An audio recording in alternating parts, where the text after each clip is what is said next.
La parole de Dieu se trouve dans 1 Timothée 4, versets 1 à 3. 1 Timothée 4, chapitre 4, du verset 1 à 3. Lisons.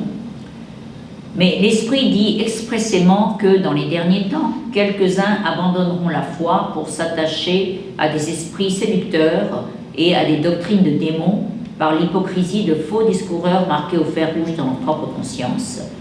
Ils prescrivent de ne pas se marier et de s'abstenir d'aliments que Dieu a créés pour qu'ils soient pris avec action de grâce par ceux qui sont fidèles et qui connaissent la vérité. Ce que Dieu veut aujourd'hui, c'est la suite de la semaine dernière. Ce que Dieu veut, c'est que l'on gère bien ses anges. Et aujourd'hui, je vais parler des esprits séducteurs ou des esprits de séduction ou des esprits d'égarement. Alors, ces esprits d'égarement, ce sont les anges. Les anges qui sont toujours au service de Dieu, mais qui ont été mutés à cause de la volonté du fidèle qui prend toujours la mauvaise décision. C'est pourquoi, au lieu les anges qui ont été envoyés par Dieu pour aider le chrétien, le croyant, n'aident plus ce croyant, mais au contraire l'aident à faire ce qui ne convient pas de faire. Vous pouvez trouver ça un peu illogique, mais pas du tout. Ces esprits, ces anges sont en service de Dieu et ils sont mutés parce que Dieu décide de punir ainsi le croyant pour qu'il se rende compte qu'il est en train de dévier du droit chemin, qu'il est en train de se corrompre. Et à force d'aider ce croyant à faire ce qu'il ne faut pas faire, il se rendra compte que quelque chose ne va pas. Alors, regardons par exemple dans Romains chapitre 1, Romains 1, 24, du verset 24 à 28. Bon, il faut lire parce que sinon vous allez croire que tout ce que je dis, ce sont des absurdités ou des choses complètement imaginaires.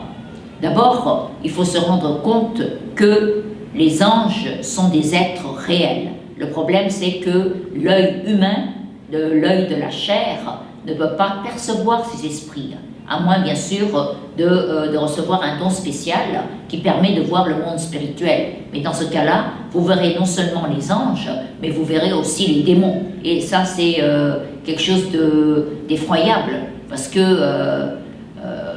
ça va vous gêner dans votre vie quotidienne de voir toutes choses. Il vaut mieux ne pas voir tout.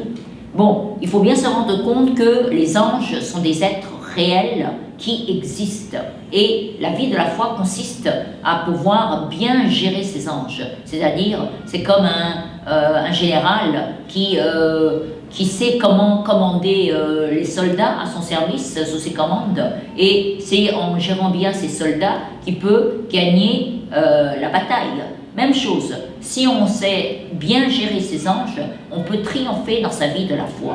Mais le problème, c'est qu'il n'y a pas que seulement les anges qui sont envoyés par Dieu, mais il y a aussi les anges qui ont été mutés par Dieu. Parce que nous ne faisons pas ce qui est agréable aux yeux de Dieu, et Dieu, au bout de sa patience, décide de nous aider dans le sens contraire. Et c'est ainsi que nous faisons ce qu'il ne faut pas faire. Alors, vous avez dans Romains, les versets, Romains chapitre 1, 24, voilà. Alors, je lis pour vous. C'est pourquoi Dieu les a livrés à l'impureté, selon les convoitises de leur cœur, en sorte qu'ils déshonorent eux-mêmes leur propre corps. En eux qui ont remplacé la vérité de Dieu par le mensonge et qui ont adoré et servi la créature au lieu du Créateur, qui est béni éternellement. Amen. C'est pourquoi Dieu les a livrés à des passions déshonorantes, etc., etc., Ensuite, verset 28 dit aussi, comme ils n'ont pas jugé bon d'avoir la connaissance de Dieu, Dieu les a livrés à une mentalité réprouvée pour commettre des choses indignes. Alors vous avez dans versets 24, 26 et 28 la répétition, Dieu les a livrés. Dieu les a livrés se réfère à Dieu qui a muté les anges pour que ces anges-là les aident à commettre des choses indignes. C'est pourquoi Dieu fait cela? Pour justement punir. C'est comme quelqu'un, un enfant par exemple, au lieu d'aller à l'école, il va dans un café internet par exemple. Et à ce moment-là, les parents peuvent être, peuvent patienter, mais au bout d'un certain moment, ils vont perdre leur patience et ils vont peut-être, ils vont dire, bon, puisque tu ne veux plus aller à l'école, alors tu vas aller à l'internet, tu vas aller au café, au cybernet.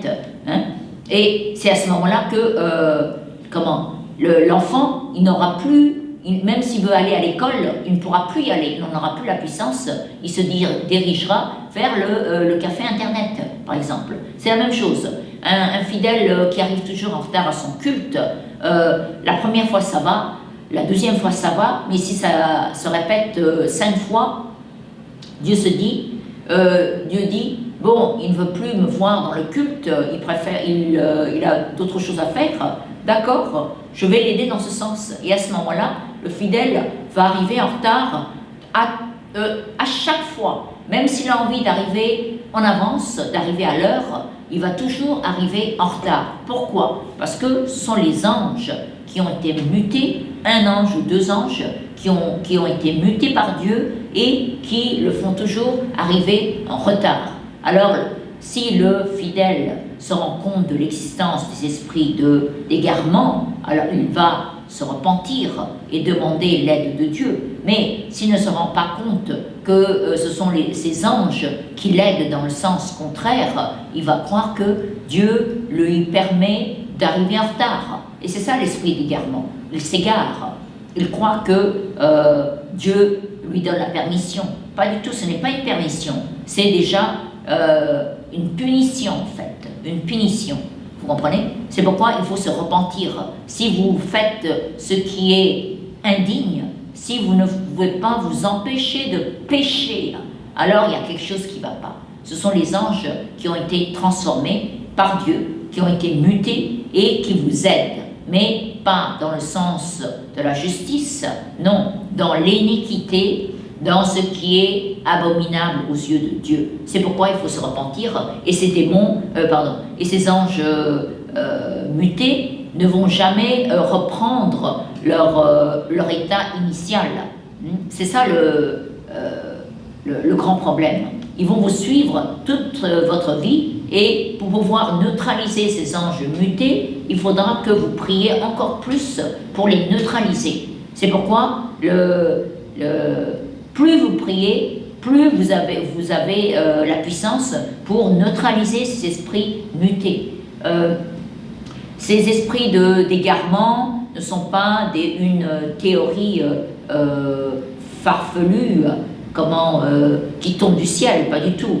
Non, c'est exactement ce que la Bible affirme à travers les versets. Surtout, il y a des versets dans l'Ancien Testament, mais aussi dans le Nouveau Testament. C'est pourquoi il faut connaître l'existence des esprits d'égarement et savoir bien gérer ces anges si on veut être un bon leader spirituel ou si on est déjà un leader spirituel. Le général, pourquoi est-il général? Parce qu'il a beaucoup de soldats, il a une armée sous lui. C'est la même chose. Le leader spirituel exerce sa puissance selon le nombre d'anges, le nombre d'esprits qui sont à son service. C'est pourquoi, pour pouvoir être un leader comme il le faut, il faut savoir bien gérer ses aides, les anges que Dieu a envoyés. Et dans la gestion des anges, il faut aussi connaître l'existence des esprits d'égarement. Au nom de Jésus, que vous soyez remplis du Saint-Esprit pour pouvoir toujours choisir la vie et la bénédiction. Et à ce moment-là, Dieu aussi vous assistera et vous enverra les anges qui vous aident dans ce sens.